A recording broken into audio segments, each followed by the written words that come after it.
It's important to have your table saw rip fence exactly parallel to your table saw blade for both a nice clean cut and also for safety reasons, because a table saw rip fence that's angled towards the table saw blade can lead to kickback.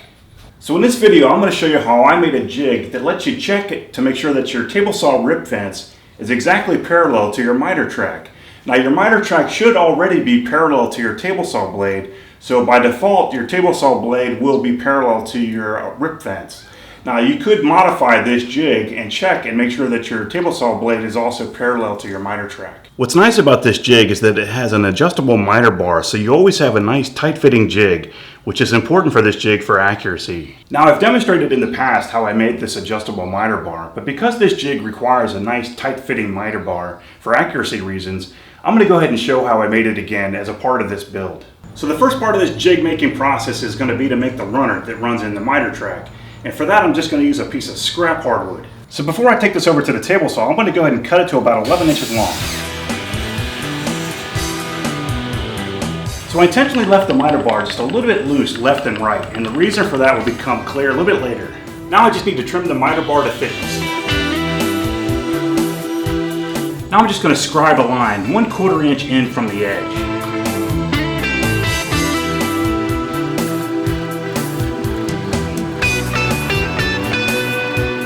So I made 4/4 inch holes in my miter bar. The first hole was 1.5 inches in from each end, and the next hole is about 3 inches in from the first.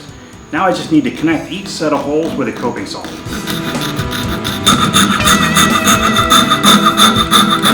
Now I'm just going to countersink for a number 8 wood screw on the far end of the kerf that we just created.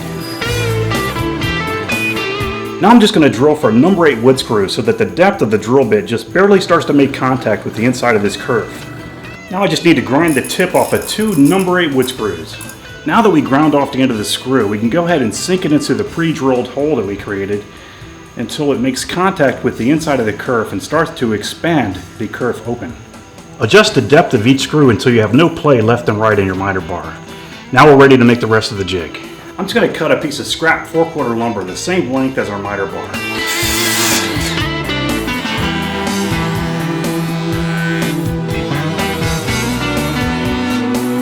So now that I have the body of the jig face jointed and planed, I can go ahead and cut it to width, which is 3 3/4 inches. Now with the miter bar on top of the main body of the jig towards one side, I'm just going to mark the location for 3 screws so I can attach the miter bar.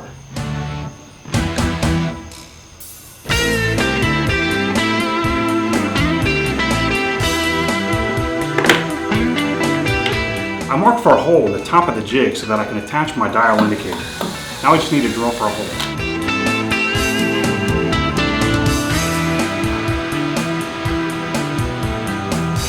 Using the jig is very easy, fast, and incredibly accurate. All you need to do is place the jig into your miter track and slide the fence into the body of the jig until the plunger is just slightly compressed, and then just lock down your fence. So at the front of the fence, just go ahead and zero the dial indicator phase. Now all you need to do is slide the jig to the back of the fence and take another reading. So mine is actually off by 10 thou, so my fence is actually angled in this direction by 10/1000ths of an inch. Because my fence tilts outward by like 10/1000ths of an inch, I'm just going to leave it alone and not make any adjustments. But if it were off by a greater amount, by either tilting in or out, I could make the adjustment to my fence and use this jig and get it into alignment very accurately and quickly. Alright, so I hope you liked this week's video, and if you haven't already, please subscribe to my channel. Oh, and check out the Garage Woodworks store where you can get some really cool Garage Woodworks gear. And I'm also on Facebook now, so like my page. Thanks a lot, guys. Using the jig is incredibly...